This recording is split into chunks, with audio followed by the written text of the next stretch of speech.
to resilo it. Hello? That is Storm.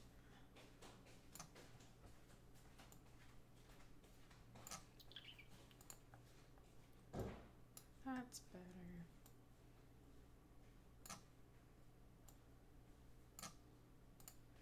There we go.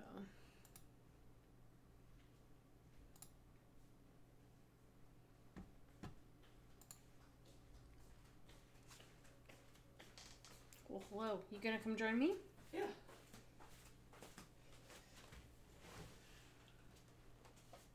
You got it all set up?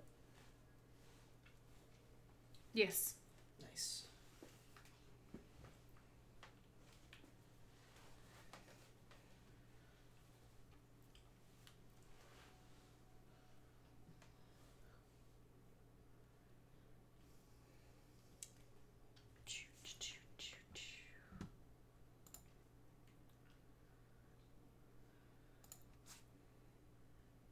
I'm just gonna go on to the chat really quick and let them know I'm on.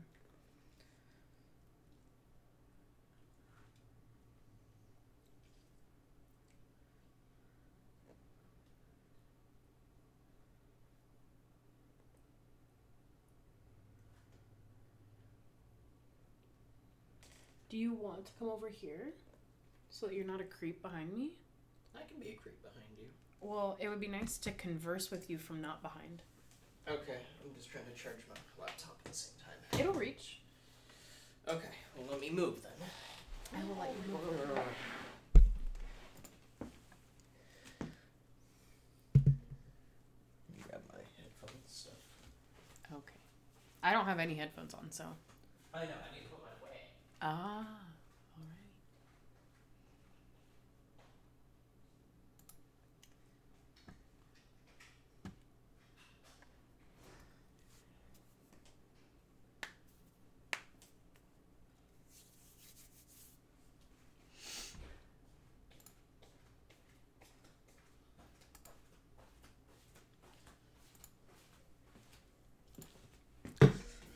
So I think the first thing I need to do is kind of go through a recap of What's happened? what was discussed. Yeah. And the changes that I made and why I made them. And then, yeah, I guess recap the story if anyone ends up hopping on partway through. Yeah. So the reason why I think it's important to recap what changes were discussed is due to the fact that that's kind of the creative process, right? Mm-hmm. If you say you're going to go change something, I think you need to do that and follow through, right? That's part of your accountability as a creator. So the biggest notes that we talked about was being too telly. Mm-hmm. And that when I was originally writing this, I was writing it in a very motivated, slides in, hello star. When I was originally writing this, I was writing it from a very emotional place because of what was happening in our world, and I also felt a very emotional pull to this story, and unfortunately that came out in the most aggro feminist way possible. And though amazing, because aggression and feminism should absolutely go together, it did not make for a good story. So I went through to some of the areas that were a little too on that telly part. Specifically, there was... Yes. So specifically here... Have a chance to someone someday? Oh, I know. I still have to edit. I know. I'm just... Sorry, caught my eyes. Okay. So there was a portion here where my main character was describing the environment and the way of life that she saw things and comparing it to where she came from, which is a place like the bustling, horrendous streets of Seattle, right? And for my friend Star, who's here and does not know about this story, this is a story taking place on Themyscira with the Amazons from Greek mythology. and how they have allowed second-born Amazons into their community, but it's only through their patrons. And their patrons are a specific set of goddesses that are protecting the island, and they are the ones who choose what women get to be second-born after death as an Amazon. Then they go through years and years and years of Amazonian training and learn their place and yada, yada, yada. Right? Ultimately, it's like female paradise island, basically, where no one can hurt you. Your purpose is literally just to exist and contribute to society and to grow yourself and to be at peace with the world, and the rest of the world destroys itself, which is great. There was a part here, though, where I had written in here that she very much was like talking about the misogyny of common day society, and how it felt like every woman was kind of forced into this or that position. But for it being literally chapter 1, page 1, was so aggressive against the male counterpart that it was off-putting. So I changed it. And yes, it still needs edits. Thank you, Storm. Because when you write something, you should still go back and edit it. So I had changed this part, which was, again, that comparison from being very like men overrule women from the top few rich and women are just downput and blah, blah, blah, blah, to instead, Gail thought back to the city streets and freeways of her home where people only had enough room between them to dig their hands in their pockets and put their heads down. From a young age, she was taught that success developed through hard work and determination. Even when faced with hardships, society praised you even more for your successes, because if the little guy can do it, then maybe the mundane and ordinary have a chance to be someone someday. To be. So I decided to take away a lot of that aggression. Star, since you are new into this story, what I've basically been doing is going back through the pre-planning progress of story mapping and character development mapping, just because, again, when I wrote this, it was in an ADHD spur of the moment where I just threw 3 chapters together from whatever garble came out of my brain, and that did not come with consistency, clarity, planning of any sort. And now I'm having to go back and do that process. And one of the reasons why I wanted to do kind of an open workshop on it where I'm exposing my 9 chapters is because I feel like this happens a lot with writers, where we get so excited about an idea and a story and then we just write. And then we get 12 chapters in that have been published online, mind you. And we're like, oh shit, this consistency is wrong, or oh, I don't like this detail anymore, or I don't know where this character is going. Or with what happened to me in chapter 9 of, wow, I hate this chapter. And I'm like completely stuck and have 0 momentum to continue writing. It's a form of writer's block that can happen not because you're out of ideas, but because you literally wrote yourself into a corner because you did not organize yourself. Again, happens pretty commonly. So how do we get ourselves out of it? We need to go back to the start, and we need to go back to the basics. So to introduce my friends to Gail, Gail is our main character. She's about 32 years old, which is a continuity error that I created. So I had to go back and change that as well because continuity errors are a no-no. She's born in everyday society, America, current day, very middle class. This is not an SI situation. This is not a isekai situation, although it kind of feels like it. I mean, is heaven an isekai? Yes. When we die, are we just being isekai'd into heaven? I'm unsure. Basically, the way that this world works is there are, I believe, 5 patron goddesses that I have chosen. In chapter 2, I exposed those, which let me just go through that really quick. So we have Aphrodite, who is the voice of law and the protector from distraction. So basically the no men allowed. Athena is the voice of reason in the Red Blood of War, because we're talking about Themyscira, which is the home of the Amazons that was basically torn from... Is heaven an isekai? I like that title beat. That would be funny. Is heaven an isekai? We can change that. We'll talk about another fic sometime because I think that one would be great.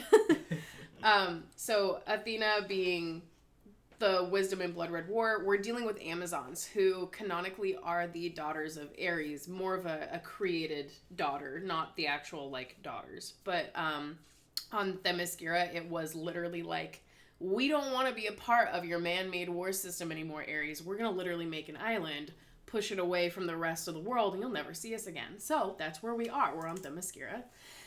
We have Hebe, who is Hera's youngest daughter, I believe, goddess of energetic youth and innovative imagination. Demeter, goddess of harvest and the fertility of earth. And lastly, Artemis, huntress and protector of women. So each of these patrons has basically made an oath to Themyscira of, hey, Ares screwed you and used you and it was awful, and we kind of just want to make sure that you have, like, think of the best retirement plan ever.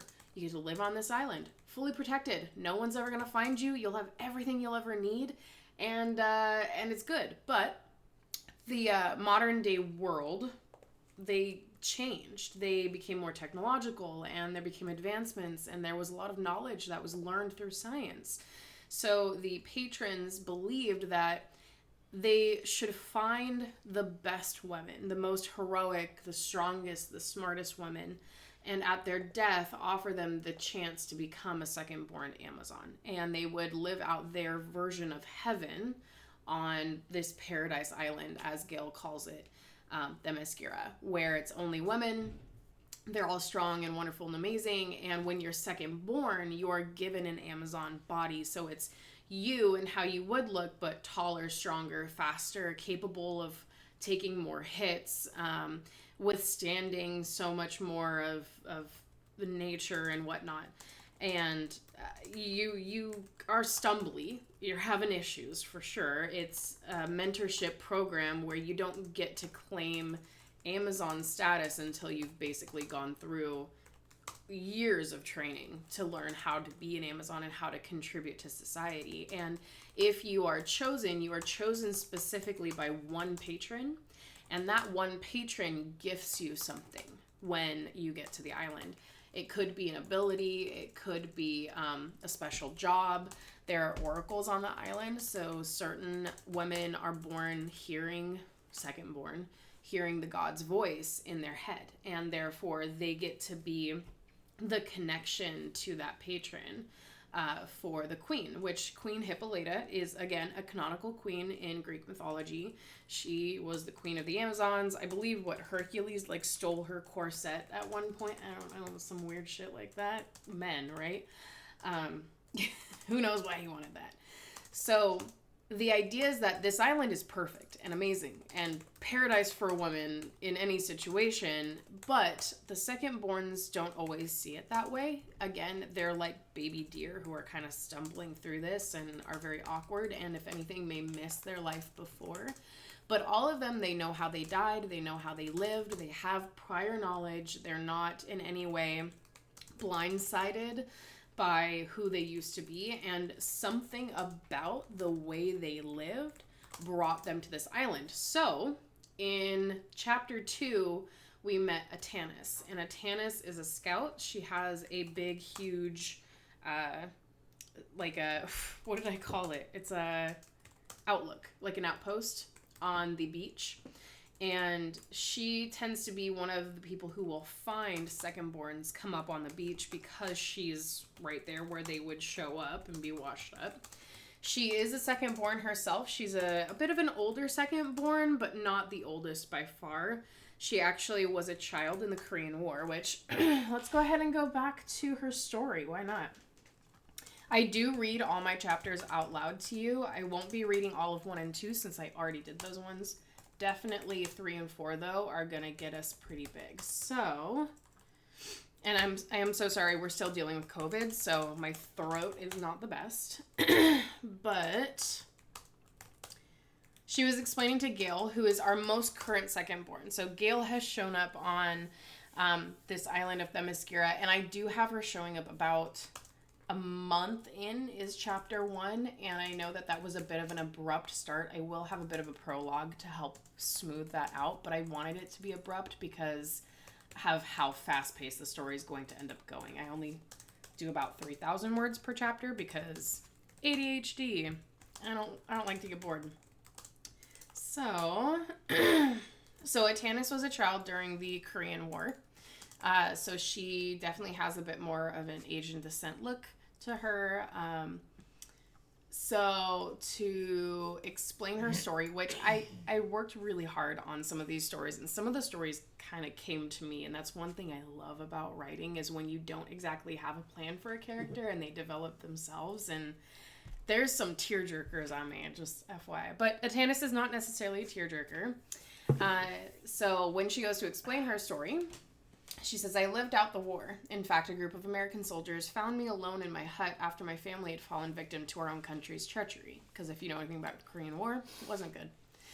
I was able to show the Americans how to shelter in the forest area next to my hut. They gave me food and protected me. A few men did die from that battalion before the war ended, but I was able to go back to America with them.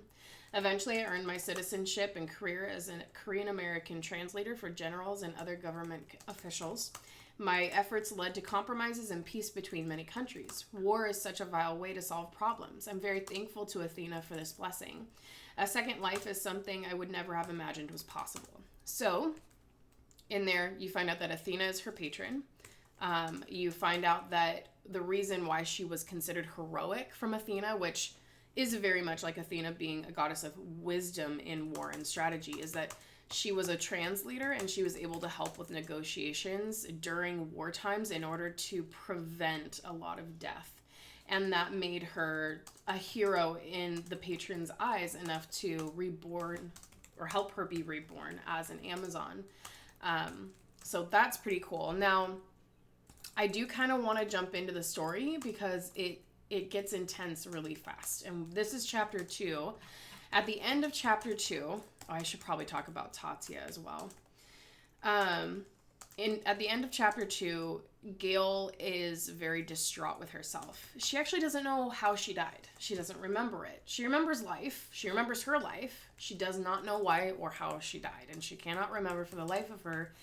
And when she showed up on Themyscira, it takes a week or so to maybe find out who your patron is, like which goddess exactly brought you and what your gift is. She's not connecting in any way. She goes to the statues, she prays, she does all the strategic things that her mentor tells her to do. She's been training as an Amazon. She's just not connecting in any way, and she's starting to feel very useless. And you'll notice that she talks very negatively about her first life. She very much followed the flow, did what... You are a loud typer, sir. God, it's like background noise. I'm sorry. This is very inspirational to listen to. I'm so glad. So for Gale, she did what people told her to do. She did not have her own ambitions. She did not have her own initiative. She worked an office job. It was very glum and bleak because that's how life was. You had to pay your bills. There wasn't time to go do much else with your life, and so she didn't. And she thought, wow, a second life, I can do something. Beat says he loves the typing noises and to keep up your hard work. Thank you. I'm working on the adjacent story right now. That is the other thing. So while my story is going on, Storm is actually writing an adjacent story to it. So a story that ultimately ends up affecting my story, which is something that I asked him to do because it was something I actually did with another guy long time ago, which we found that story. We did. How many words was it? A lot. It was more than it was like 40 book. It was like 40,000 at least. No, it was long. I mean, me and this other person wrote it for months, where I wrote a chapter, he wrote a chapter, I wrote a chapter. It was crazy. Anyway, so Atanis, Gale, and Tatya are the current characters in this chapter. Tatya is Gale's mentor. She is a fully born Amazon. She's not a second born. probably one of the better mentors on the island for Gale, but very strict and very to the rules. And towards the end of this chapter, because Gale is feeling so distraught, she actually chooses to go back to the beaches where she was found. And that's where she meets Atanis, who's like, yeah, I'm the one who found you. I'm the scout who tends to find the people who wash up on the beach and help them to reintegrate. And so she's like, well, I feel like there was something I should have had with me. Like, was there a note? Was there something to help me understand my purpose here? She's like, now the women just kind of show up naked. Like, what did you expect? There's not going to be some sort of a sign saying, welcome, Gale, you know? And Gale's like, I feel like that's wrong. I feel like there should have been something with me. And so she goes back to visit the area. Atanis just leaves her because she can tell that Gale is pretty damn emotional. And that is, Gale literally digs through the sand, finding zero evidence of anything being on her. And of course it's been a month, so it's not like there would be something there anyway at this point, but she's just distraught. And Tatia and Atanis end up going to go find her because Tatia's like, wow, you left someone who's clearly in emotional distress alone on a beach. And Gale's like, just the ocean, just take me back because I can't figure all this shit out and I give up. Learned helplessness, right? Is kind of where we're at, which is part of her character development. She's got a lot of that learned helplessness and failure to thrive. Again, planning out your characters is important, but I didn't do that. As they go to get Gale, they notice that skies aren't looking so good and the ocean's acting a little funny and pulling away. And if you know anything about tsunamis, the ocean will often pull away from the shore in order to, well, because it's building momentum behind it, and then you get the crash. So at the very end of this chapter, the woman booked it back to the lookout that Atanis has, which is a very tall structure, but a very wobbly structure. It's not going to be extremely sound. It's on a beach. And they both ended up all three of them ended up tying themselves to posts within the structure, and the glass just shattered through the window as they looked away with the wave crashing at them. So that's where that chapter ended, is literally they're in the thralls of a huge storm. Okay. I know that's a lot because some of you weren't here for the first two chapters, but that's my recap right now. So that's chapter 4. That's too much of a jump. I want to go into chapter 3. And as I go, if there's something that doesn't make sense, I'm going to do my best to clarify what may have already been clarified. Another piece of information to know about secondborns, they only show up every 50 to 100 years. Gale's shown up under like 30 years of the last secondborn being there. And that is something that is currently concerning them, between her not connecting with any of the patrons for a month, not finding any sort of specific ability that she has to help understand what patron brought her there, because it is a patron that brought her. Like, you're not allowed just on this island. It is a safety problem. And now for her to be showing up so soon after the last secondborn was there, they're concerned. Especially Queen Hippolyta has taken a bit of a notice towards Gale, but Tatia is doing her best to take the heat off of Gale and just train her. So, we are starting from the glass shattering at them as a ginormous tsunami wave is coming to hit the island. Like I said, I'll do my best. Let me chug some stuff before I hack up mucus.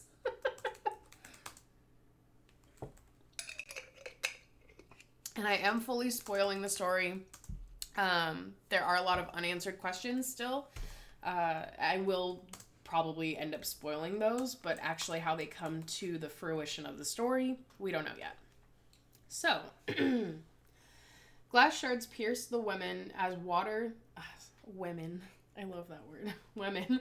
As water started to fill the lookout.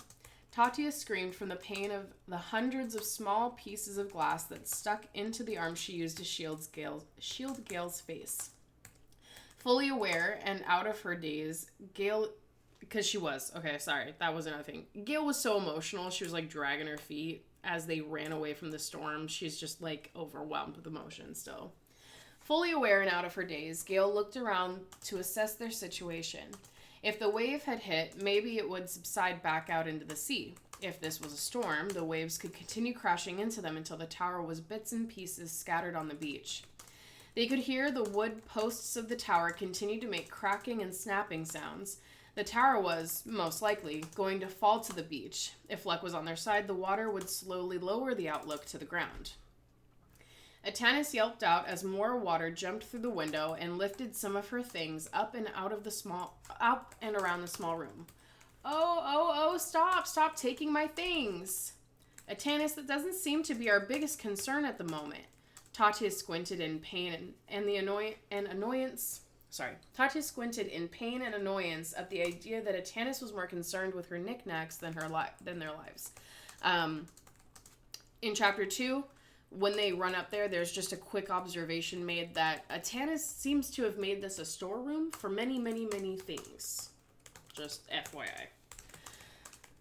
But they're mine. It took so long to collect them all. Atanis bounced around in her makeshift rope harness, attempting to grab at many of the items slipping away with the wave.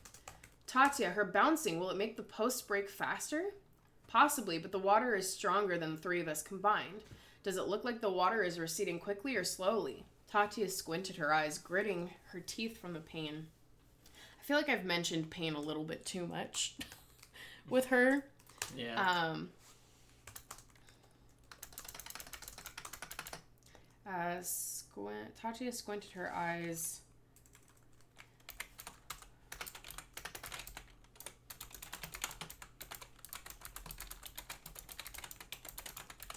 Just attempting to observe their surroundings. Gail extended her neck to see out the window. Though it was dark, she could see the wave had leveled off, but the water was still quite high. Tatia, I think that was it. When the posts break, we should float in the water until it drops to the beach level. That is, as long as we don't drift away with it. I may be full of glass at the moment, but I can still swim. This lookout can disappear with the wave, but we will be staying on this island. Another yelp from across the lookout came. See, this is why we edit, my friends. Came out of Atanis. Please, we can't let the lookout leave. Desperation and sadness had set into Atanis' face as tears welled up in her eyes. Or maybe that was the water that had hit them. Whatever it was, Atanis was not leaving this lookout until it was safely on the ground. Okay, Atanis, it looks like the wave is going to die down, but the posts need to fully break before we can untie ourselves. Maybe keep jumping? Tatia looked to Gale. Why does it not like that? No, ignore. Us too. Let's get on the ground before we're hanging by one post and have to jump the distance. Just gonna fix that. The women started hopping up in their rope harnesses, eventually able to create a rhythm that seesawed the lookout side to side.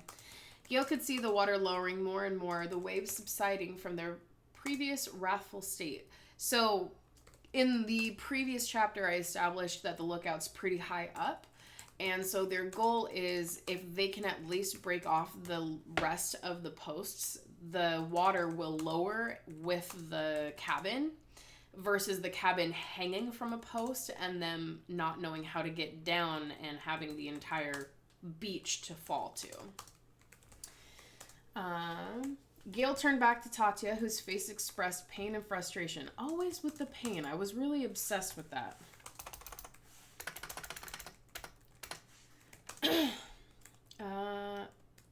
Instead of frustration, I'm going to make it more urgent. Express urgency. We need to hurry. If we don't bring it down soon, we'll hit sand instead of water. Atanis, is there any way we could speed this up? I know we can't jump out. There are most likely broken wooden posts we would land on, plus anything else that the sea brought in with it. I could attempt to look under the lookout and see what is holding us back. The water line should be low enough for me to get a good view of it.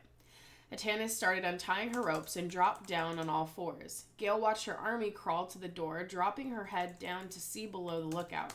Yep, I see the problem. It looks like one of the wooden posts came loose and wedged itself against the last post attached to the lookout. I can attempt to kick it out. As long as we don't immediately drop, I should be fine. Before Gale could protest, Atanis had flipped around, her lower half dangling in the water, and her hands gripping the bottom of the door frame. She heard some grunting, a few more "come on" murmurs, until she heard "got it." The view of hands on the door frame soon became the view of arms and Atanis' head peeking up as she used the walls around the door to wriggle her way back into the lookout. Okay, we are holding on by one post now. We should try jumping again. Atanis started tying herself back into the rope harness when a loud crunching sound came from under their feet. Hurry, Atanis, hold on to something. Panic washed over Gale's face as she watched the frantic Atanis fumbling with the ropes that were getting more knotted with each pull. I can't get them to release. Atanis tried slipping one of her legs into the loop, but she couldn't pull the makeshift harness up to her hips. Fuck it, I'm just gonna hold on. As Atanis pulled her leg out from the loop, she laced her forearms through the loops, holding on for dear life. I feel like I should just say ropes there. Yeah, because you used loop twice in that sentence. Exactly. Only moments later, all three women could hear the last post snap. The lookout tipped downward on Atanis' side, finally slipping off the supports. The lookout hit the water line with a loud splashing sound as they bobbed below the sea waves before the water pushed the lookout back up to the surface. Atanis' head collided... Oh, you know what? That's a continuity error. The way that I use... Yep. Is it supposed to be Atanis is or Atanis with the just one apostrophe? Just the one apostrophe. That's what I thought. So over here, I didn't do that. Yeah. Spelling continuity errors. That's a thing. Mm-hmm. Names that end with S. Always really tricky. Jeez. Atanis' head collided with a support beam in front of her, the impact knocking her unconscious. Her body slumped to the floor among her scattered treasures. Atanis! Come on, Atanis, get up! Gale quickly undid her rope harness, dropped to her knees, and crawled her way to Atanis. Gale, an exhausted Tatia called out, Gale, she will be okay. Maybe scarred, but fine. It wants scared instead of scarred, but it is scarred. Tatia let the ropes drop to the floor. I clearly did not do enough editing. Tatia let the ropes drop to the floor and she slid down the wall to a sitting position. Help me get this glass out of my arm. Gale checked over Atanis. I don't want me. Atanis. Lifting her head off the various objects on the floor, then setting her back down to rest. She scooted her way back over to Tatia to assess her injuries. Tatia had tense problems. Had dozens of glass chunks stuck in her right arm. Gale examined Tatia's shoulder and back, realizing the glass shards continued to her shoulder blade. One by one, Gale gently gripped the biggest glass pieces and pulled them out in an upward direction. Upward direction? Yeah. As the glass was ejected from Tatia's flesh, dark red blood pooled on the open wounds. Gale glanced at Tatia's face in concern. Don't worry about it, Gale. We heal fast. I just need to have the glass out first. Tatia's face grimaced with each glass piece removed from her arm. The smaller pieces required Gale to dig her fingers into the flesh around the glass to grip it or pressure it to pop out like popping a pimple. I'm sorry if this is gross, by the way. TW to blood. Gale could feel the lookout heave and sway with the water as they lowered slowly to the beach level. Atanis was still unconscious on her side of the room. Her breathing maintained a deep and slow tempo. Okay, the rest will require medical tweezers. We can't just grab them all. Gale turned Tatia's arm around for one last once over. For a last once over. I thought that was weird. Before standing up. Can you see out the window? How far until we hit sand? Not long. We drifted closer to the shore, but we should be hitting sand very soon. Hey, where did Atanis get all this stuff? Gail recognized some of the objects Atanis had collected, but it seemed she had a wide range of different things, from battered journals to a rusty torch. I had no idea she was collecting all this. She must have found it all on the beaches. Humans may not be able to access the mascara, but that doesn't stop various trinkets from washing upon the shore. The other patrol members will see what has happened and be waiting for a safe time to check on us. Let's just relax until we hit ground. That didn't sound right.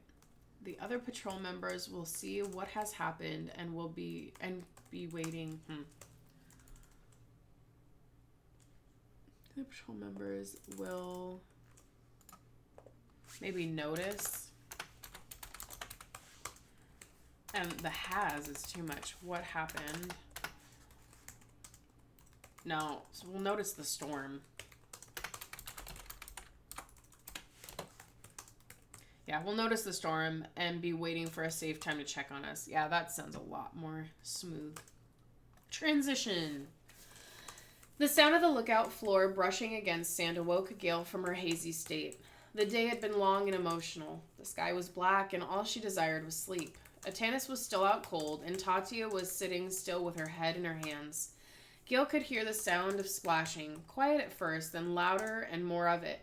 The lookout window faced the open water, but she couldn't see any fish flopping above the water. That's kind of weird. Face the open sea. There we go. Voices soon accompanied the splashing sound, causing Tatia to spring up from her lounging position. She stood up and went for the door. Our sisters are here. They'll want to know what happened, and they can take Atanis to the infirmary. Tatia pulled on the door, water quickly rushing into the lookout and sinking the room down the last couple feet to the beach. I feel like feet's a lot. Let's go inches. Turning to Gail, Tatia motioned for her to grab Atanis. I can try, but don't bet on me being able to carry her. Just pick her up out of the water, keep her head level, and the others will help take her. That I can do. Gail kneeled in the cold seawater, pulling Atanis' head and shoulders up on her thighs and out of the water. See, this is where repetition in sentences just don't sound good. I'll just say up on her thighs. Tatia stepped out of the lookout doorway. Apparently, they want one door. Nope. Lookout door frame? Yep. Waved her arms to her sisters and shouted out, "Over here, we need help."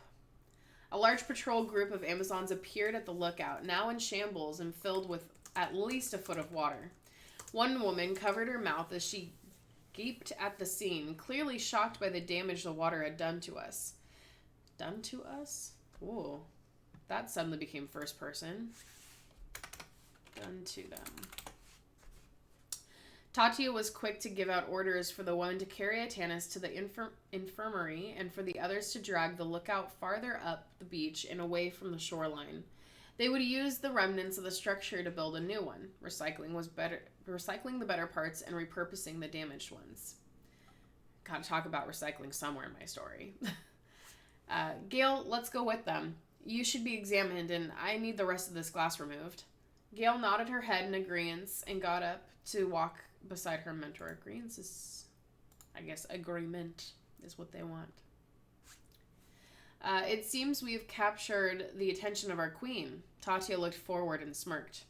Well, I'm sure she would have heard the commotion and been curious at least. Been curious? Been curious or be curious? Well, I'm sure she would have heard the commotion and been curious at least. Be curious. Yeah. Yeah. Comma. At least. Mind you, I think I've edited this 3 times, and I'm still having to edit stuff. That's pretty normal if you're trying to get it right. Again, reasons why I don't believe in instantly publishing work, but it's also why, like, professional writers, like, no matter how good you think you are, even the best writers in the world have editors, and not just one, several. Yeah, you want to go get the cult book that was self-published that had immediate edit issues? Yeah. I hate Like, when people that don't happens. generally like self-published stuff because of the quality that tends to be associated with it. And then you compound those issues when you come into fan fiction, because a lot of the time it's people maybe looking over their own stuff, and that's if they had the gumption to do so. Don't edit once or twice, but thrice. Mm-hmm. Oh, very. Look at the cliffside. Gail's face went red as she craned her neck back to see behind Tatya. There she was, in full night garb, with 2 warriors standing next to her. Queen Hippolyta stared down from the grassy plateau, arms crossed and a pensive look on her face. If a target wasn't already painted on my back, there sure is one now. At this point, she has not had much interaction with Queen Hippolyta, aside from they have, like, morning meals that they all sit down family style, and she makes, like, announcements for the day. Because, again, it's a smaller community of women, but they all kind of have their own divisions. It's going to be okay, Gail. She won't be mad at you. It's not like you can control the sea. Like Gaia, the sea has a mind of her own, free to act as she pleases. We have had rough waters come to the island before, but it tends to be a rare occurrence of some significant meaning. Perhaps the sea was looking for you. Tatya talked her way into a corner, furrowed her brow, then went silent in thought. I know that is quite blaring, like, wee signs, alert, alert. It was meant to be that way, because Tatya is starting to put the pieces together herself that there's something wrong here. Tatya, I don't understand. If it wasn't my fault, why would the sea be looking for me? Will it try again? Gail put a hand on Tatya's arm, trying to shake her from her thoughts. I feel like she doesn't need to actually shake her.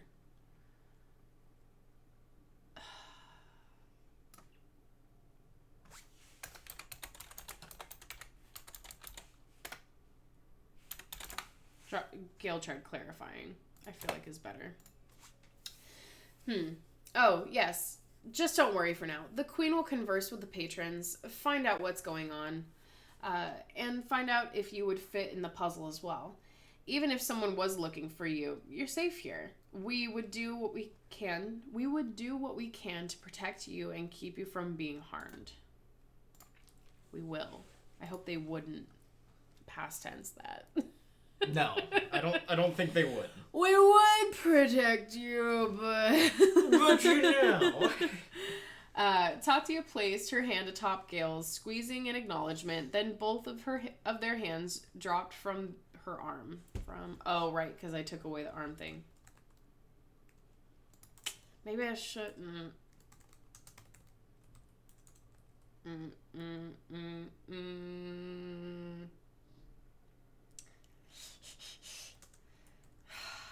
Body continuity is also an issue in my brain.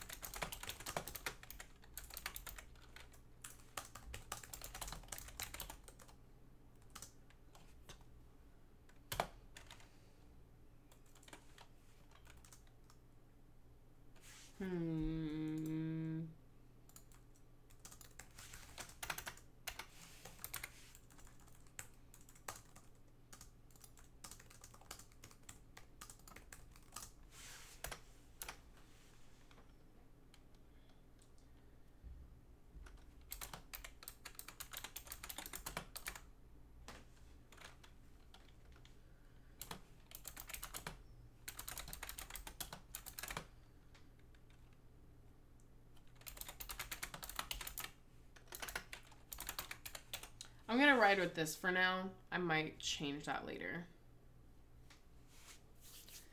There's just a lot of hers. I think there's like 3 hers in that sentence.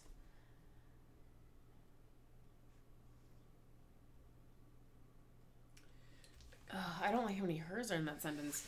Gail rested her hand on Tatya's arm, attempting to shake her from her silent thoughts. Her. There is a body continuity here where at some point her hand needs to go on Tati's arm. Okay, so we can keep that.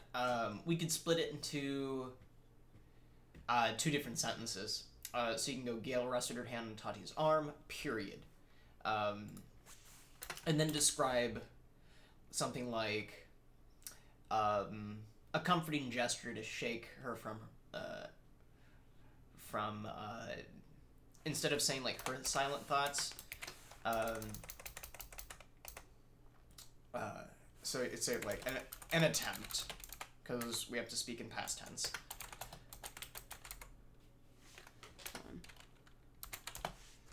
From any intrusive thoughts, you could say that. What if we just still make it one sentence?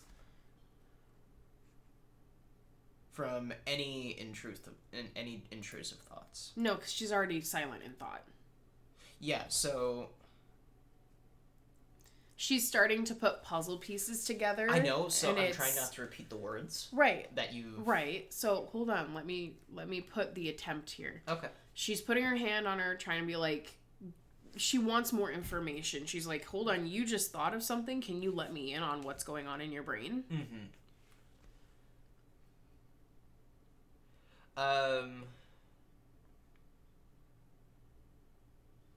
To rouse her attention instead of like stating out the thoughts again.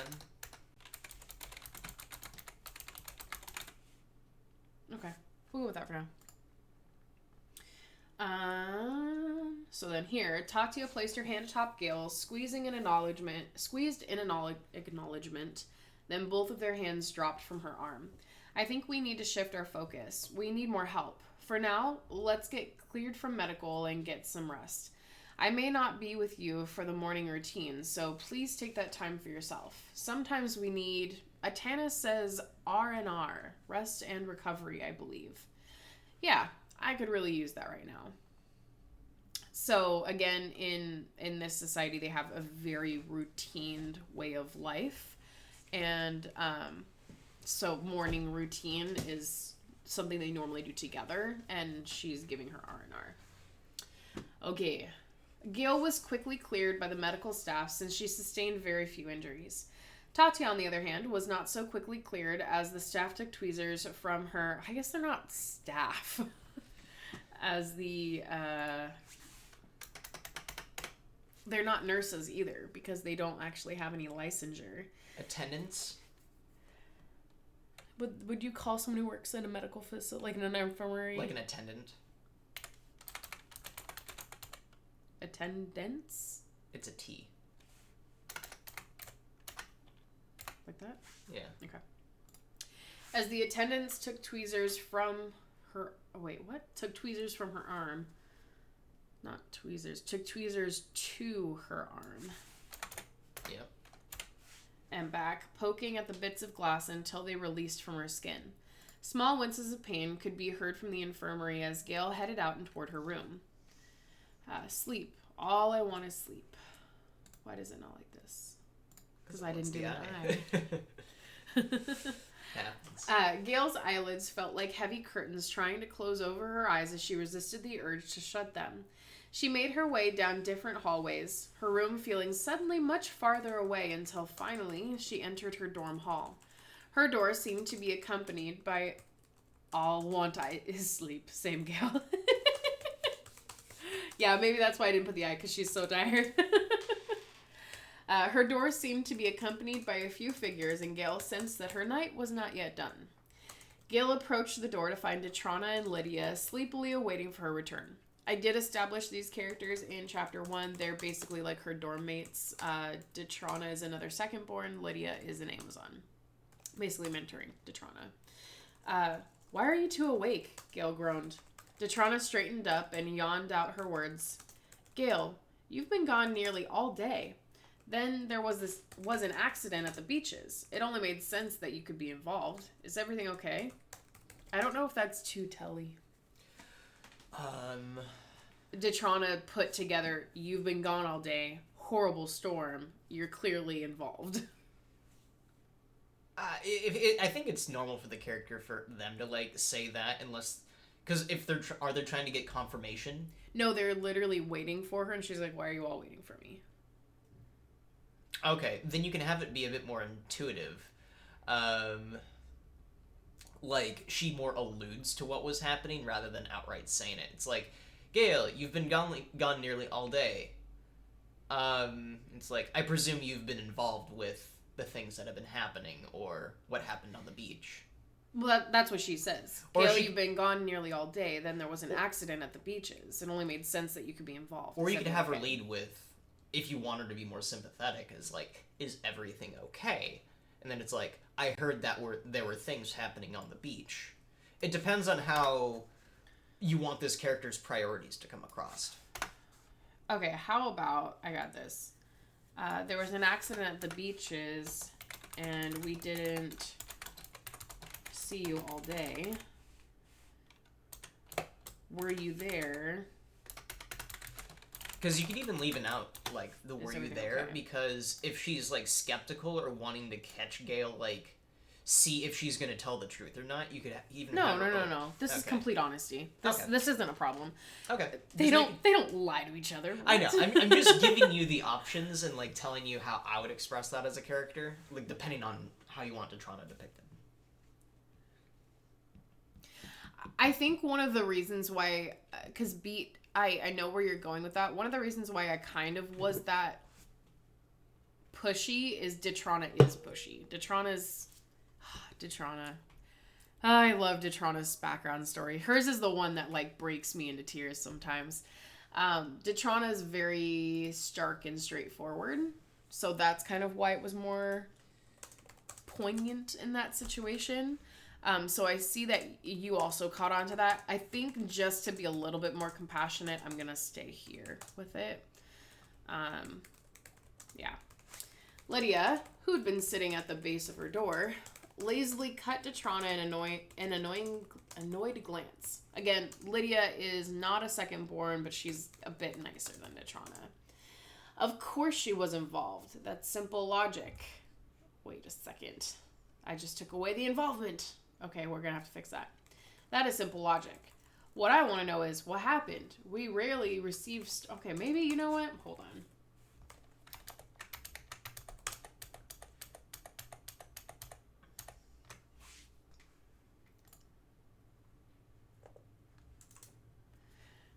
I think I'm going to keep it, actually. I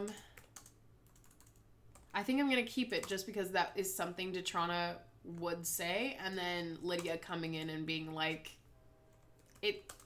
we clearly understand you were there. We're not going to be so mean about it. What I want to know is what happened. We rarely receive storms, and from the look of the beach, from what I saw, you were lucky not to be severely injured. Yeah, I really don't know what caused it. One moment I'm pissed off and crying, the next we're being run down by a tsunami. Atanis and Tatia's quick thinking is what really saved us. I was more in a daze about it all. Gale scratched at the base of her skull and closed her eyes. Sleep. Hey, I'm going to go to bed, but we can talk later. I'm feeling really drained. Gale reached for the knob of her door, twisted and pushed in. Of course, but I have a feeling this is going to rattle some of the others. The Mascara is a safe haven. Paradise Island. If we can't find a good excuse for tonight, the patron's protection will be in question. I can only imagine the chaos that will create. Oh, 2 T's? Detrana's face looked concerned and sleepy. She stared at the ground, almost mourning over the idea of disorder on the island. Again, Detrana's very poignant with her thinking, but also chaos is a great homage to our adjacent story. Did you catch that? No, what? The chaos that it'll create having the patron's protection be in question. Yes, that... I like it. Good subtle... Foreshadowing. Some subtlety there. Cool. Tomorrow, okay? Gale had stepped into her room, teasing the door to shut in so she could finally sleep. Teasing the door shut. I don't feel like that sounds right. That doesn't sound right at all. I think it was one of those situations where it's like your friends keep wanting to talk, but you want to shut the door. So you're like, yeah, okay, good night. You know? maybe not teasing, but just shutting the door.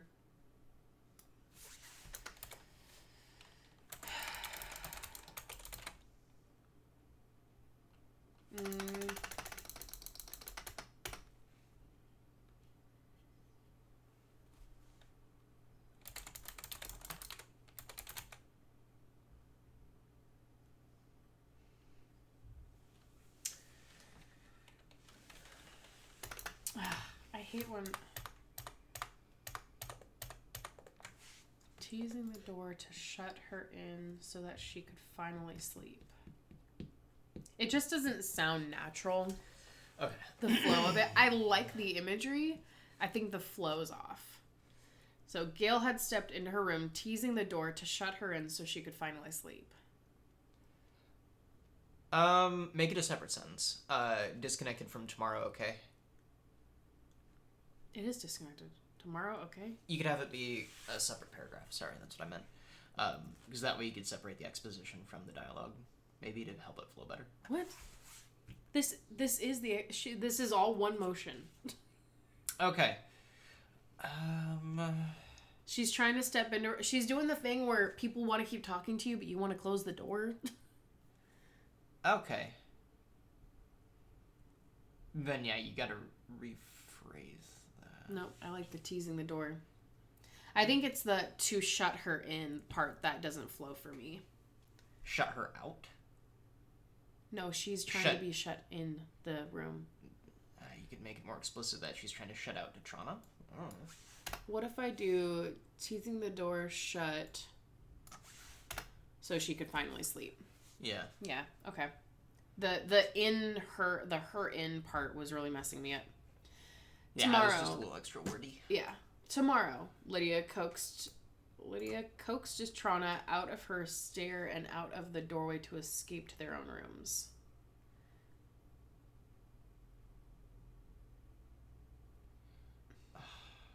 I know what I was going for because over here Detrana's face is really concerned, but how about go out of her sleepy stair and to their own rooms. Yeah. Yeah. Yep. Okay. That's fine.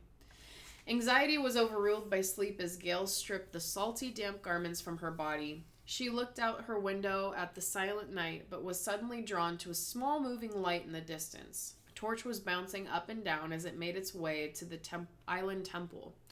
Once the torchlight disappeared into the temple, Gail plopped down on her bed, sleep overtaking her mind and body. Hello, Tumor. Okay, so that's the end of chapter 3. Like I said, my chapters are pretty short. Reason being is I genuinely write with ADHD in my brain. I can't escape it, literally. So for me, having short, sweet, fast things that happen are good.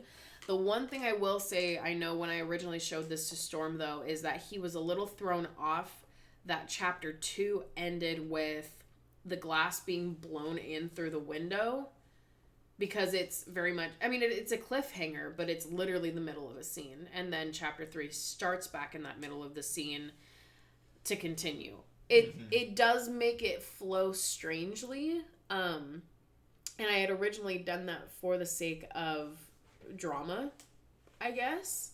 But it's something to think about, definitely, now that I've reread it in that order. Because if I was releasing this week by week, someone might be highly confused where we left off, right? Unless they were reading them consecutively.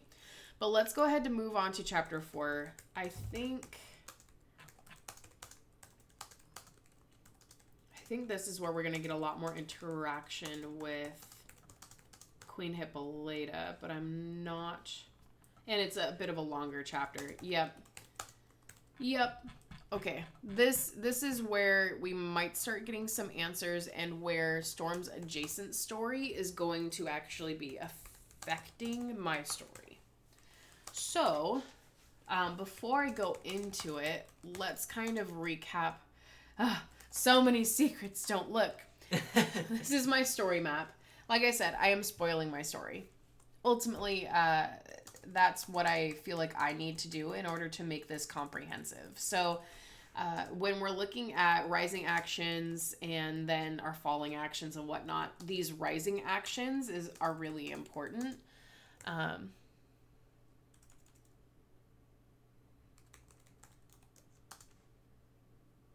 Thank you, Beat. That was very important. And you know what?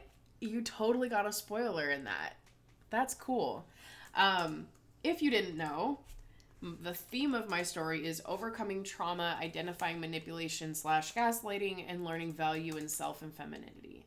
This story came about kind of in my brain during a lot of the political wars against women that have been happening in America. And I was very affected by a lot of stuff going on mentally. And that's why this story came to my brain of wanting strong women in a position where they're not being affected by the misogyny of men and how they deal with it. But unfortunately, I'm going to have Aries come be an asshole because that's what he does. So you actually be caught on to kind of an Easter egg. Our second born Amazons, though they are heroes in their own sense, what the patrons found about them and what they contribute to society in order to grow it, are going to have remnants of their old life stuck with them, and it might come out in mental health, which for a Tannis would be hoarding. So it was described in chapter 2 that she just had a lot of things, and that it looked like a storeroom, but not a storeroom with any sort of organization in mind. And you're going to find out that a Tannis very much is a hoarder, which would be a representation of her childhood in war, where everything was taken away from her, and therefore she clings to all of her little treasures. So good job, Beat. Very smart. So looking at our rising actions here, because as you go through your chapters, you should be going momentously to your climax. So we have Gale as a new secondborn and unable to find her patron. That was established in chapters 1 and 2. A hurricane exposes Gale's patron statue, causing unrest. That is where we are going next, and I want you to see how quickly these steps should be happening. My chapters are maybe 3,000 words, a lot of times less. I think chapter 4 is the longest chapter by far, and it may be, let's look at the word count. 3,061 words. The intent is to have shorter chapters. I like shorter chapters myself. And I like that they get things going and don't focus too much on a lot of additional exposition. Although some exposition is very beautiful, I'm not here to become Tolkien in any way. So I want you to see that within 4 chapters, we're moving up this scale pretty quickly. I could take lots of chapters to go through. This is what the island map looks like, and this is how the day-to-day life of an Amazon is, and these are all that... No, I can't. That gets way too boring for me. So that stuff is something that I'll bring up as she herself is going through the island. And hopefully that comes through, but that is one of my weakest points, is making sure that the exposition is consistent enough that you're actually starting to see the surroundings in the island and the people and the way of life, while also getting the ball rolling. So definitely, if that's not coming through, that's because that's my weak point and I gotta work on it. All right, chapter 4, another day, right? Sunlight brushed across Gale's face, being unawoken. Is that a real word? It is not a real word. How would you do unawoken? No one woke her up as normal. She should be woken up normally. Stirred is like another way? Like No. Someone should have woken her up, but no one did, so she was unawoken by others. Because it's saying unawoken is not a word. Not woken up. Or, being undisturbed. I like that.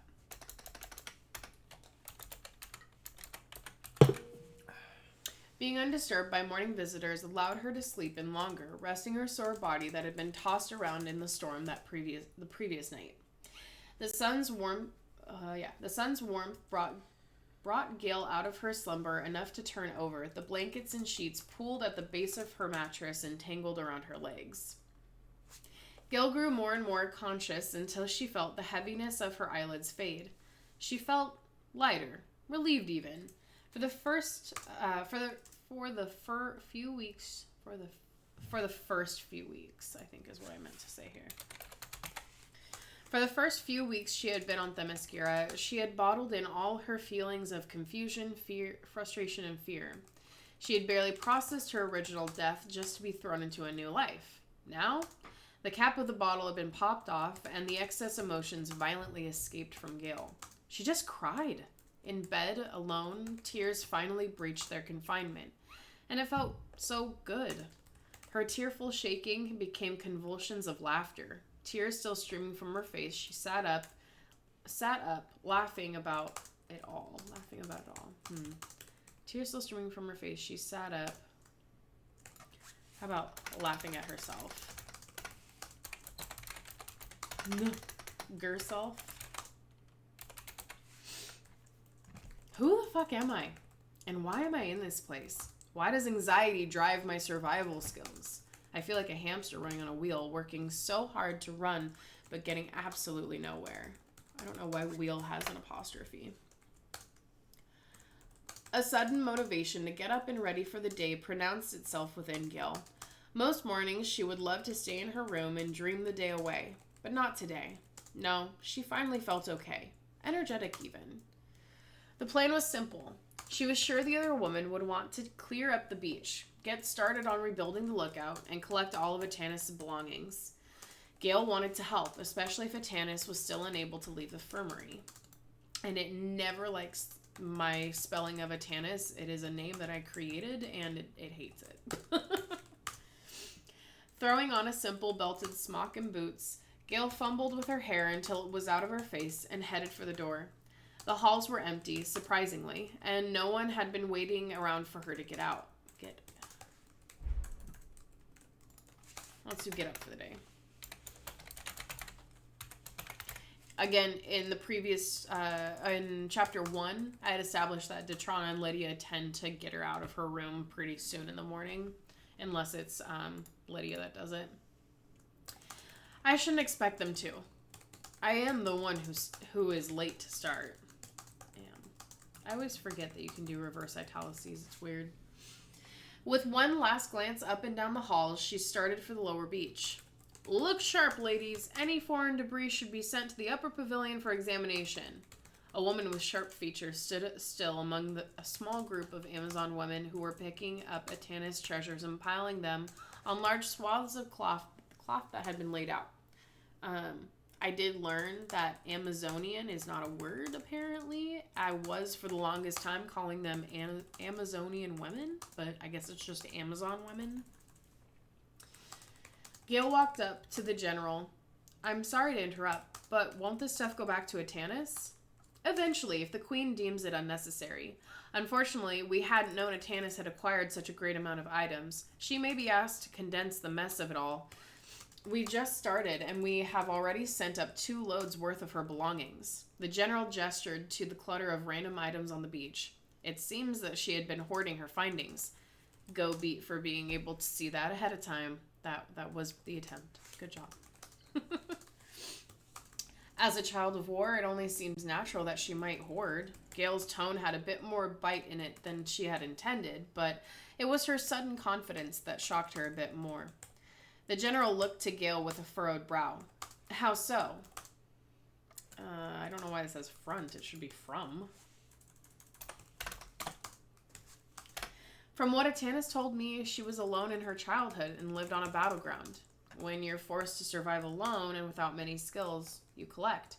Nearly everything has a use if you are creative enough. It also gives her a sense of security and control. She probably uses the items to establish herself using her environment.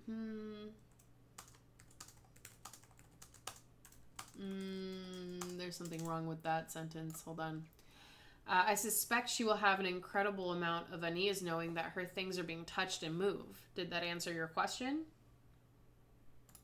I think instead of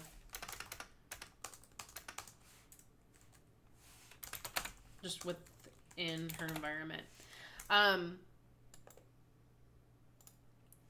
know that is a very strong psychological answer. That is the purpose, though.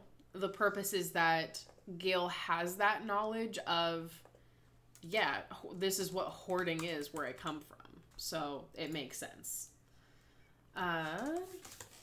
Gale suddenly seemed unsure of her own answer and glanced to the ground. Not that her information felt incorrect, just that it felt accurate. Unfortunately, Gale was not one to unfold the complexities of someone's inner workings, much less the psychology behind it. How did she know about this hoarding? Or know this about hoarding? Yeah, so she questions that she understands it, but she understands it very well suddenly. And that's a foreshadow in a way. I might come back to this, honestly. It's a little much. The general shrugged. Makes sense. What? It does? Gale looked back to the general. That sounded much more intelligent than I normally intend. Sorry. Perhaps you can read people better than you give yourself credit. The quiet ones have time to observe others for longer because they're not trying to hear their own voice all the time.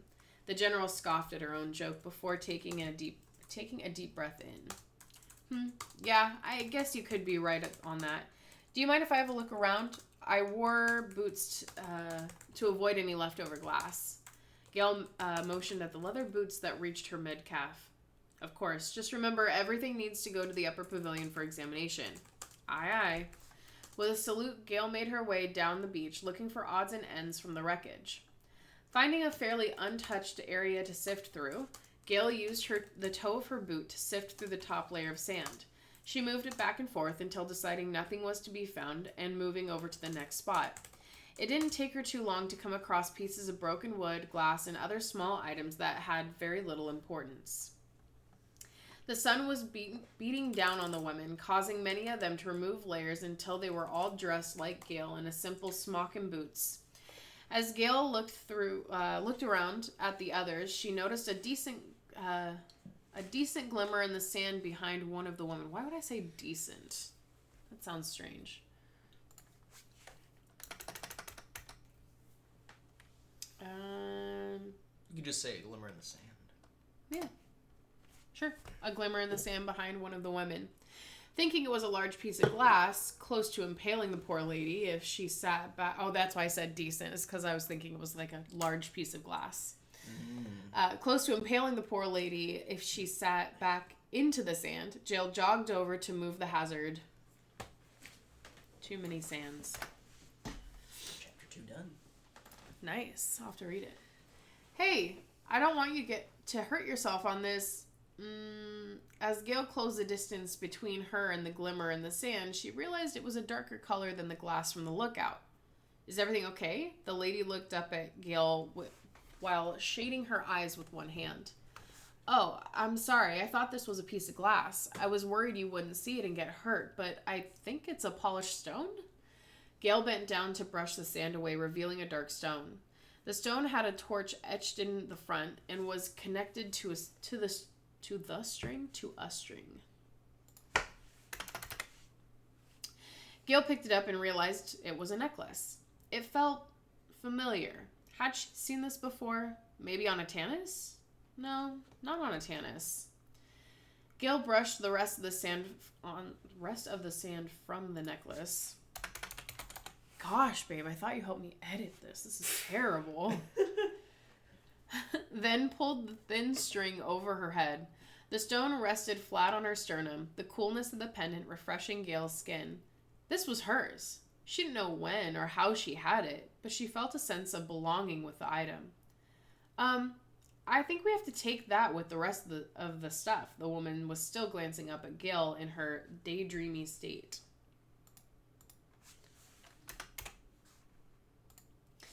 I think this is mine. I mean, from before. That wouldn't be possible. No one has ever come here with belongings from their previous life. I know, but I feel like it is. That's too many spaces, huh? No?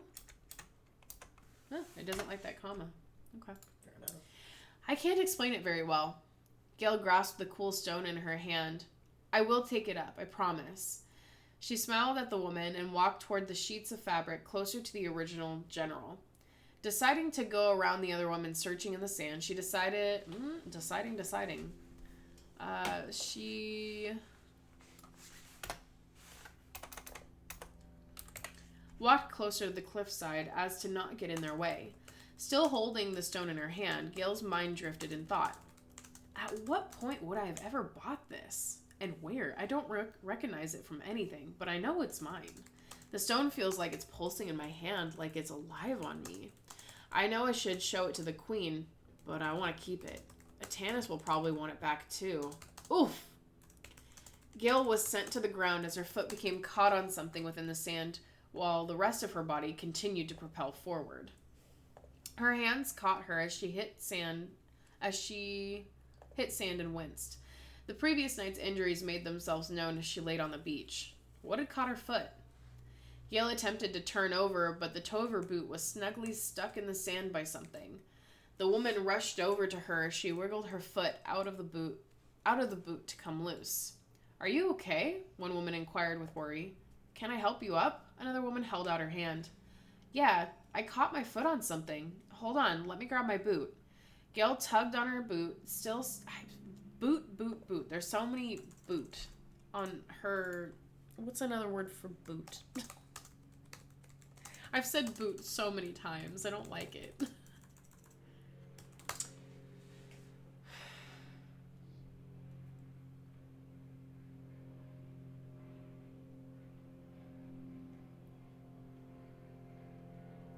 You could say leg? If she's tugging on her leg? She wiggled her foot out of the boot to come loose. The footwear?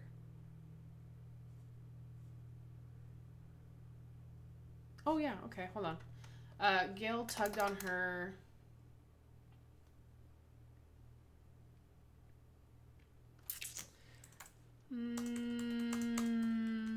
maybe not footwear, but...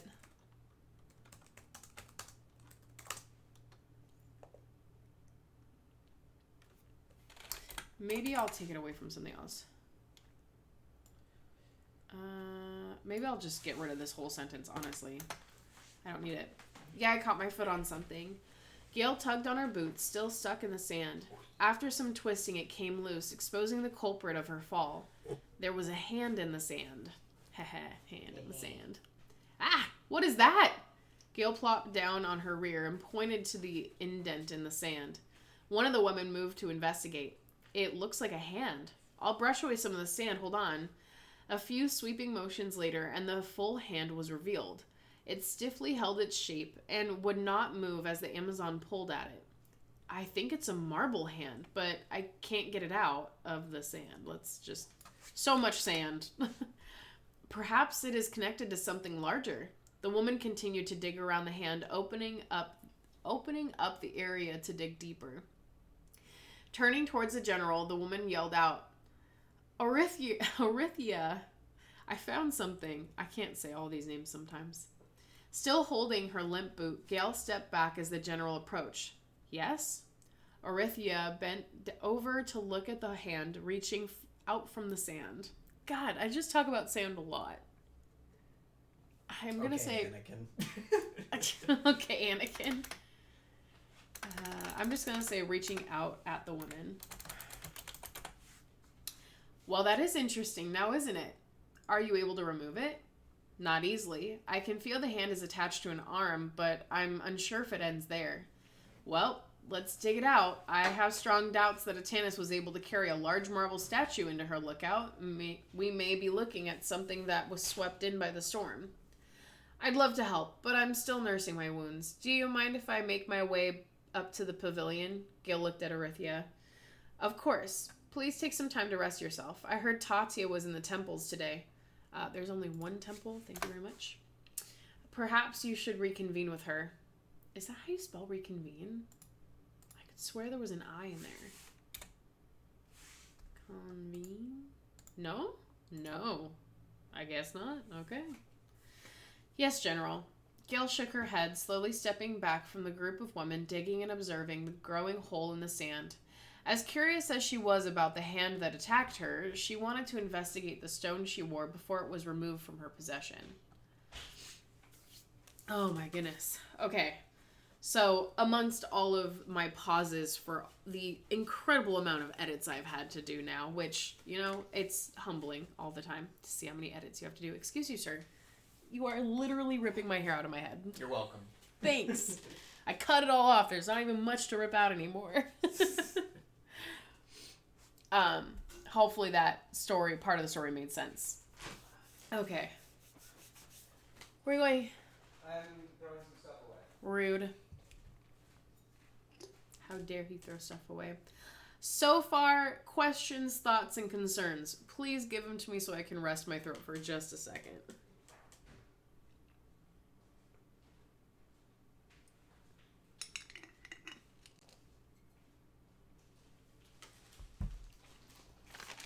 And I will eat candy as well.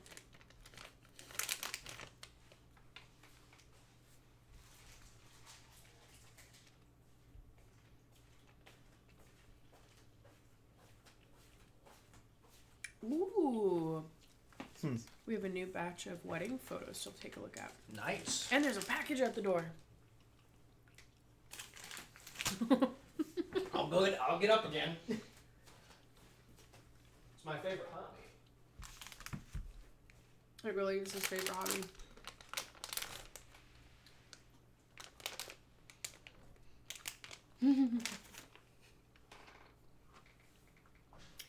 Beat. You would be almost correct, but not. I mean, I guess kind of, but not, but kind of. It's definitely the bridge of what's happening in the adjacent story right now. Okay. Did you want me to open it? No, they're shoes. Okay. Okay. Alrighty, let's keep going. Gail headed straight for the infirmary. She had to know where Atanis had found the necklace and if it had any meaning to her. She felt like a little kid who had lost her treasure and just discovered it months later.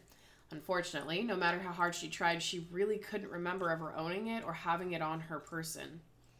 Quickly rushing to the infirmary, making sure to dodge past anyone who might stop her on her mission, Gail ran through how she would question the hoarding ranger. She didn't want to come off accusatory, but she needed straightforward answers. Soon enough, she approached two wooden doors already open, leading her into the patient's quarters of the infirmary. Why does it not like that? I was accusatory. So for the open doors part, though, wouldn't you just say just two open wooden doors?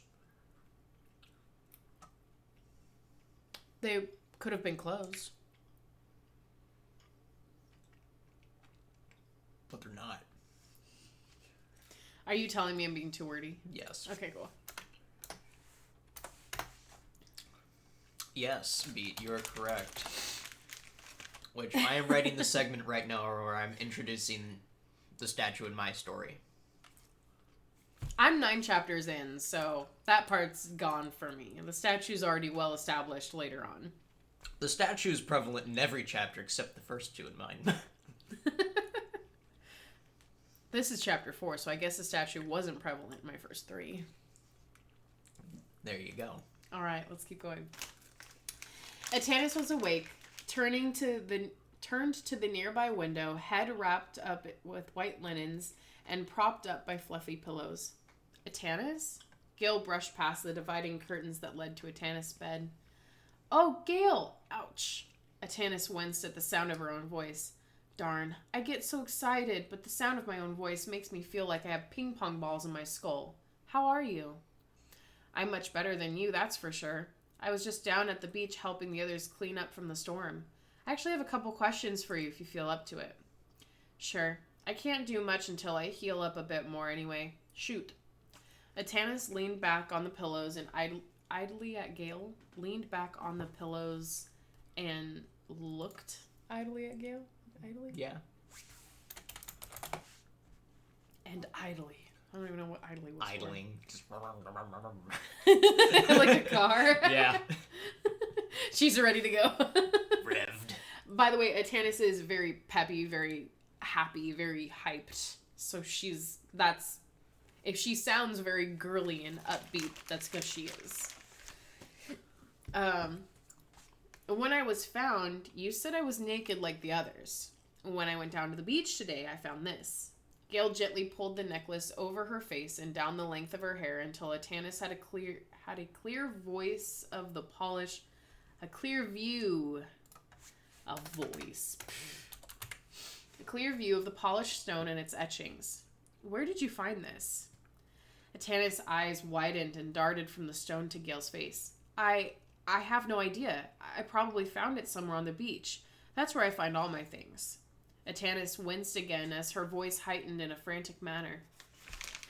No, Atanis, I don't think you're telling me the truth.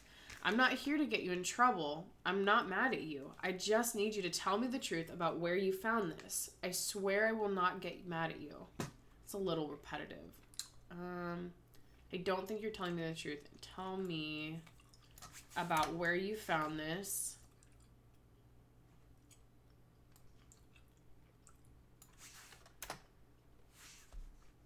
Yeah, okay. Mm-hmm. I swear I will not get mad. Gil tried to lighten her voice, speaking slower in a nurturing tone. I'm so sorry, Gail. It was so unique and pretty. Plus, I didn't want to get you in trouble. Tears started welling up in Atanis' eyes as her emotions bubbled up. You could have her stutter there if you want to. She stuttered up here. Okay. Yep. I don't want her stuttering too much. I didn't see the previous She one. doesn't have a stutter. That's a different person. Okay. Can you tell me the whole story? Why would I get in trouble for this? Gail was curious now. Her thoughts about the necklace coming into the mascara with her had been confirmed. Yeah. I think it's less of her thoughts and more of her feelings.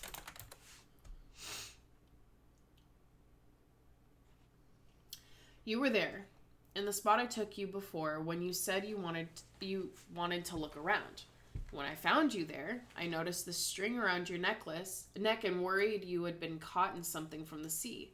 But when I pulled on it, I saw a pretty stone. I thought, hey, I should take this. Mainly because I didn't want you to get in trouble for being able to bring something in from the outside world. That would surely cause even more ruckus around the mystery as to why a new Amazon showed up so early and unexpected. Why does it not like unexpected? Early and unexpectedly? Unexpectedly, yeah. Atanis vomited her story out. Okay. I was like, vomited? Whoa, when? Atanis vomited her story out as quickly as possible, then quietly waited, looking for Gail's response with wide eyes. Was there anything else, or was it just this? Gail's curiosity had piqued anticlimactically. Did you add that? I feel What? like you added that. Added what? Anticlimactically. Oh. I did not. I don't know. That wasn't me. I don't Okay. use anticlimactically as much as you do. Do I use it often? Yeah. What? All the time. Maybe in verbal conversation. Yes, all the time. Okay, I was like, in written, I don't think as much. Just the stone. I'm sorry I didn't tell you, even though you told me you were looking for something. I just got worried that you would be mad at me, that you wouldn't understand. With a glance down at her sheets, Atana sunk into the pillows, defeated.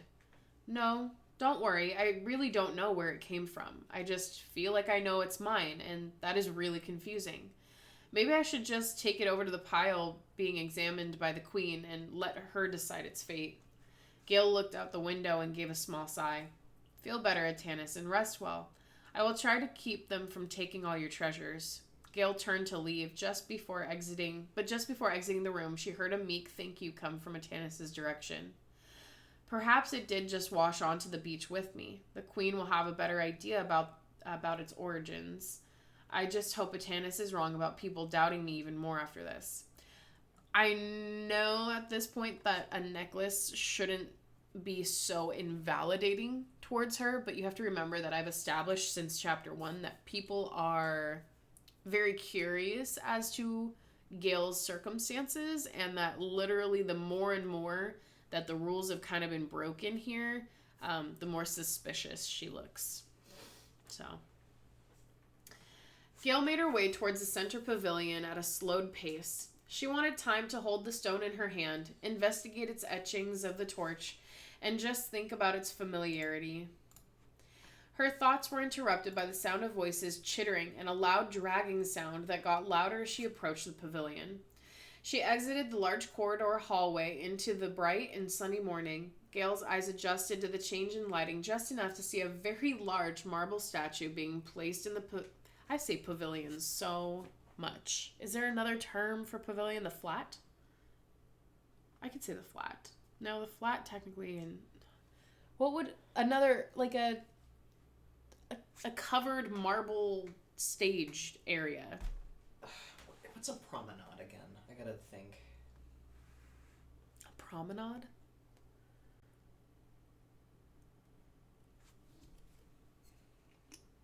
I do not know. It's a walkway typically at a water resort.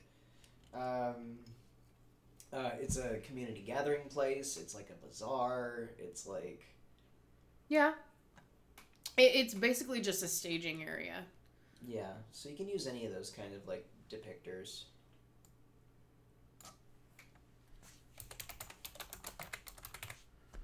Okay.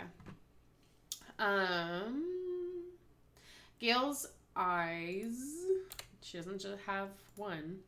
Gail's eyes adjusted to the change in lighting just enough to see a very large marble statue being placed in the center of the pavilion and steadied by at least 6 Amazons she had seen earlier at the beach.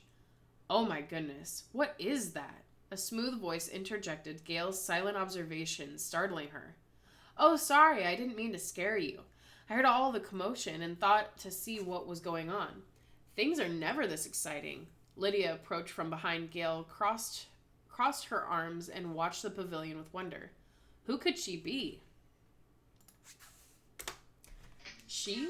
Excuse you, sir. No cell phones on while we're in class. Oh my God. Sorry. She? The statue? I assumed it was just something unearthed by the storm. It's just a statue. Lydia cut Gail off with a loud chuckle. What? Just a statue? Don't let your mentor hear you say that. She might have you kneeling at just a statue's feet for weeks if you disrespect them like that. Gail looked over...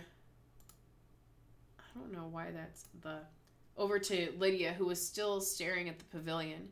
She had never really noticed, though, through the brooding personality. I didn't like brooding for some reason. How do you spell brooding? Brooding. That's why. That's Breton. Brooding.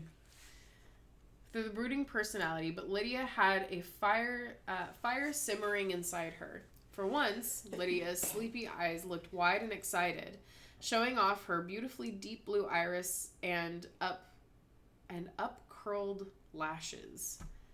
What? Nani? Also, why did I give that an apostrophe? Wow, I must have been sleepy when I wrote this part. In the sun, Lydia's skin had a dewy look like she had gone for a light jog, making her skin glitter as she moved. In her excitement, Lydia almost seemed renewed with enthusiasm. I am seeing a continuity error. Oh? Yep.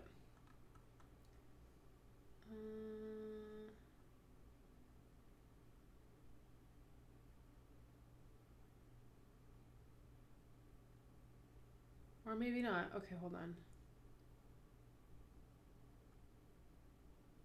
Okay, for some reason, I almost thought that I had switched Detrana and Lydia around, because Lydia is the second born, Detrana is the original Amazon. Okay. I don't know why in my brain that was switched. Anyway. That's why we check. Lydia, what does a new statue mean to us? Gail continued to admire Lydia's... that's fine.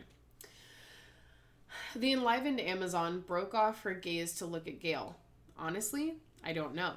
But it's new, and that is going to create a bit of disorder until the Queen tells us it's a non-threat. Until then, I'll enjoy watching the chaos. I need to go over there. Gail faced forward, determined to hand off the necklace to the Queen, who had been examining different objects all morning at the pavilion. Wait, you? Why? Lydia went to grasp Gale's shoulder to stop her, but just missed brushing her fingertips along Gale's shoulder blade. I found something this morning that I think the Queen would like to see. Don't worry about it. Gale gave a small smile to Lydia before facing forward and walking off to the pavilion. If I give the necklace to the Queen while she's overwhelmed with the statue, maybe she will think less of it and let me off easy. And that's where that ends. Ay. Yeah. That was so many edits. I'm actually kind of shocked because I think we have edited this 3 times before. Happens. It happens. Oh, Beat said something.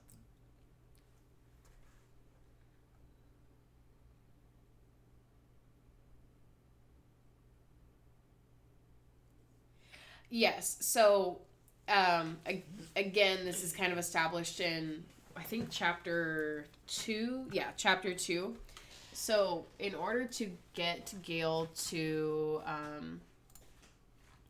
try to connect, her mentor, Tatia, had her literally sitting at the feet of the other statues, which would be their patrons, trying to, like, what was I thinking of? My brain isn't even here. Sorry, COVID brain makes everything hazy.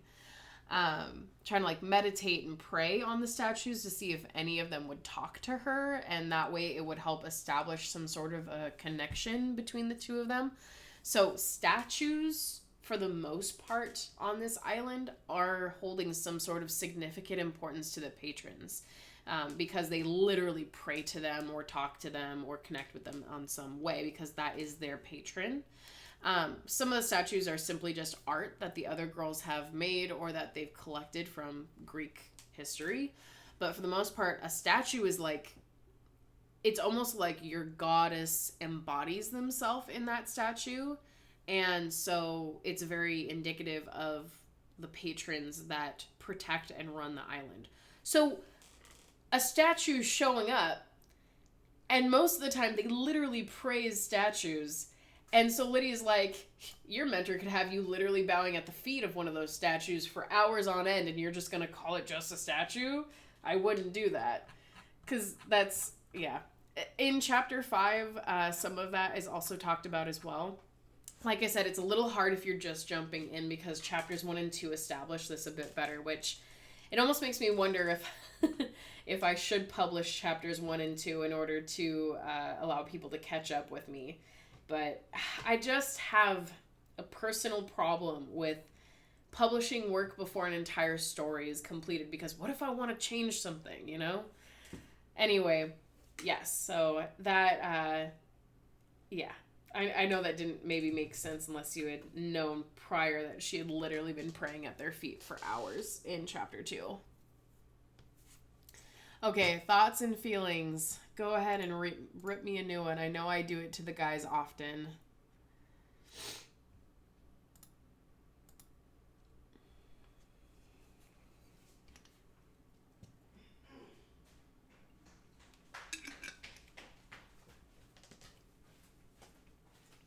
Yeah? Thoughts and feelings?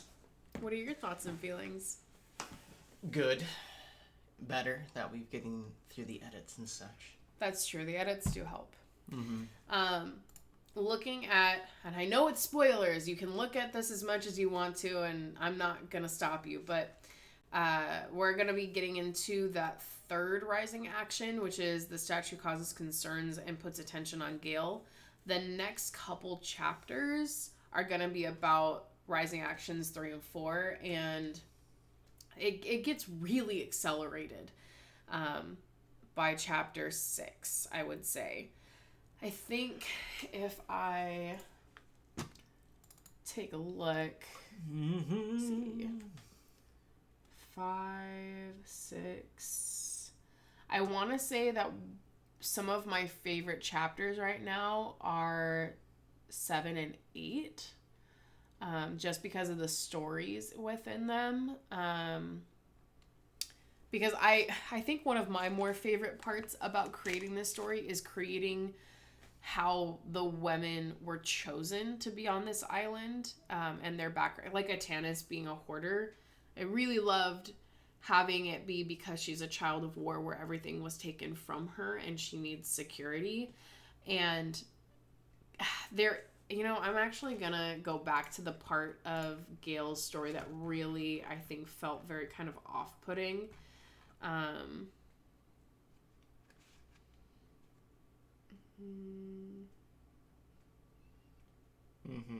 Yeah. Oh, yeah. It fits in with Atanis very well. Thank you. I'm glad that you like that part. This felt very unnatural. And originally that was the point. The point was for it to feel very unnatural to Gail. And now I'm questioning the intent behind it. So I think this is something that I need to revisit, which this is what I'm doing in all of my workshops on these Thursdays, by the way, is I'm picking a couple points that need growth and I'm attempting to fix them before, like, as homework.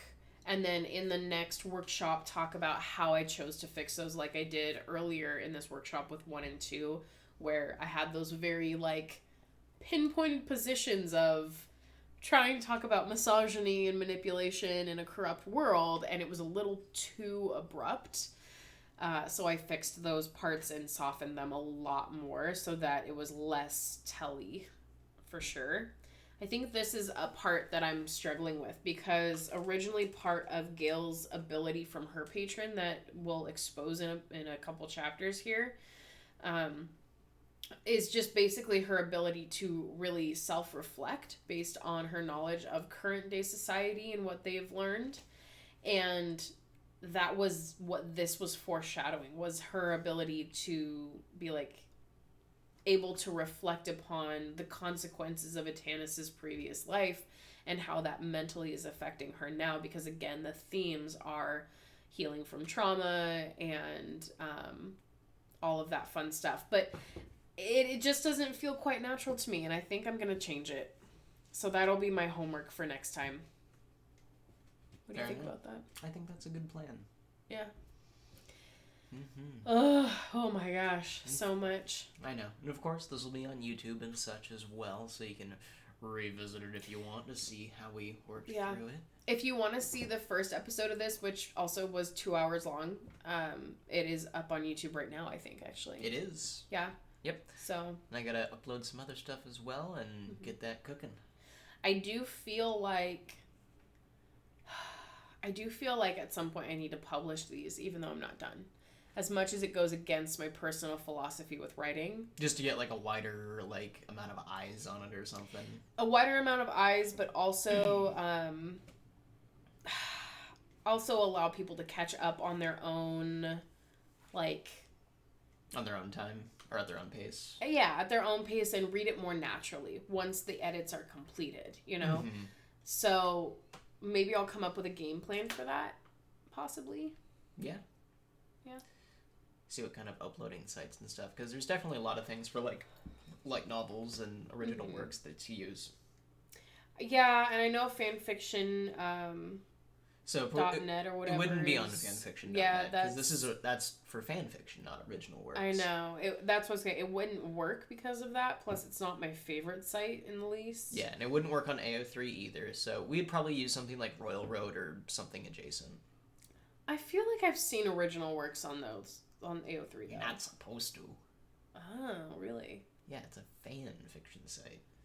Well, I mean, this is using Greek mythology. Plus, if you want to ever do publish this, you'd want it on something a bit more official that transitions better.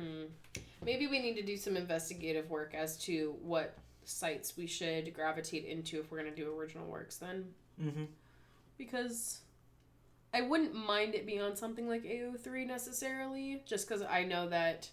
Because if anything, this isn't original. It is coming from, like, the Greek mythology. Right, but, like, there's other people that have written in the Greek mythos and have their own spin to it where it is original. True.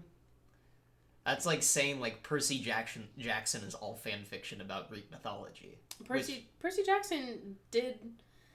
It is an original work, but it's based off of Greek mythos. Right, and a lot of just general stories are based on old myths and things like that as well.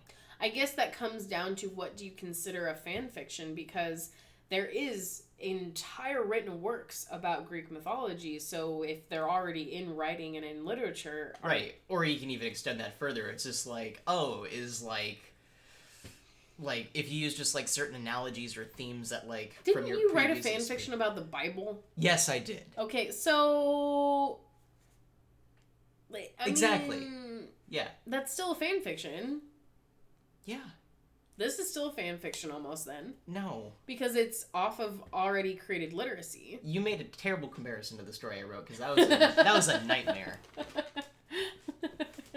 Look, all I'm saying is you use the Bible as your reference. This is... Just because I used Jesus, and then I had, like, Kung Fu Panda in there as well. Beat says, are all isekai light novels just fan fiction of each other? I think they all have very similar themes. I don't think they're exactly, like, fan fictions of each other. I think sometimes when you see, like, some of the really goofy titles of, like, In Another World with My Smartphone or something like that, it's like, yeah, you're just kind of, like, taking the inspiration and borrowing the theme, which creatively isn't the most, ingenious kind of idea to have out there, because it's not hard to really make that connection. I don't think it's...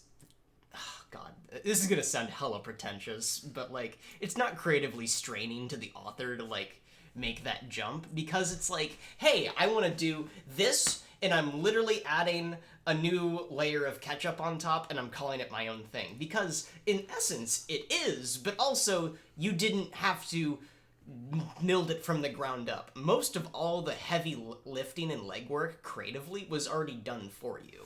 But is heaven an isekai? Yes. Absolutely.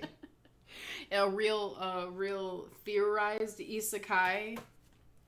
So then is hell an isekai as well? Yes. Damn. All right. I think this is a further debate then, clearly. All right. Is all literature based on already established religions and histories? Are we morally... Fanfictions? Are we intellectually bankrupt as a society? You know... That's what it's coming down to. No one has original stories anymore, hardly. Although, I will say... I mean, just look at Hollywood, like... I will say... there are lots of material out there that could be used for stories that is much more original than something that has been well overdone, like Greek mythos. Mm-hmm. Which we've actually been working on, but... Yeah. Like, again, would you consider, like, what we watched last year, Blood of Zeus, a fan fiction? Well, you bring up Blood of Zeus. Beat says, is an anime Saint Youth Men simply religious fan fiction or a new era of mythos? And honestly, probably a little bit of both. Who knows?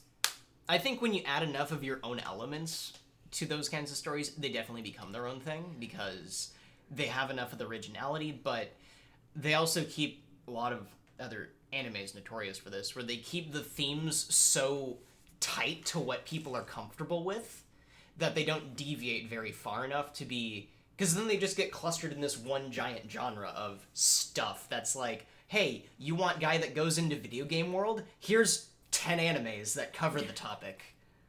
Again, the themes within them, or like the general idea, is pretty much the same. The themes, a lot of the times, are very similar. Some of them subvert that with their tones, whether being lighter or darker. But... Again, the idea isn't, like, super revolutionary, which even you can, like, dial that back further and think, like, oh, what about, like, The Matrix? And then you can dial that back further and be like, oh, what about, like, X story? About, some, like, literally, like, Cuchulainn going into the fairy world in Irish mythology. Like, is that, like, going off to another world in an isekai? I don't know. But it's interesting to think about. Debates for another day. Hopefully through this experience, you're seeing how much I'm consistently referring to tools that I've used to help organize myself or even adjusting. And the fact that I'm having to jump back into chapters, I know that that's like super, super common, but just being able to see that having your information and your character development already laid out for you or able to be progressed for you, like I can continue writing in this and talking about behaviors that I decide come up, and if they feel natural with the triggers and whatnot, I've already decided for her. And then, of course, my story progression. I just want to help show these tools in action because they really do help and they're movable. So hopefully people start learning to utilize what's out there in order to help with consistency and making sure that their characters are doing things that make sense for their characters. But we're going to be ramping up the story pretty soon here in the next workshop or so. Every Thursday at 1. Storm does want to start showing off his adjacent story as well. But I think that what's going to happen is if you do your adjacent story, we should be publishing them at the same time. Yes, and I want to get a few more chapters down before I do that. Because like I said, I'm 9 in. So I just finished number 2 and I'm going to work on number 3. Yeah. And like I said, I'm stuck on chapter 9, and I'm still stuck. So I don't think I'm going to be writing chapter 10 until I'm finding a place where I'm comfortable with the chapters as is. It happens. But overall, is like when it comes to the stories again too, it's like I talked about like originality and stuff. As long as it's entertaining and doesn't make you think about it too hard, you're doing fine. That's the bottom line. Well, I am very glad that you feel this way, and definitely we'll need a debate later about what is fan fiction, what is original works, and where should you post either of these things? Maybe I don't know. Possibly. I'm not the expert, unfortunately, about that, but we could be. Next week we're gonna keep diving into it. I'm going to keep refining things as we go so that I can show you that even though we've noticed problems, I'm not gonna let them stay problems. I'm going to fix them and come back to them. And I hope all of you have an absolutely wonderful rest of your week. Hopefully we are COVID negative very soon because I'm tired of dealing with this, and we've been quarantined for like over a week now. I'm so tired of it. We're getting so stir crazy. Just a tad bit. All right. Thanks for joining. Bye.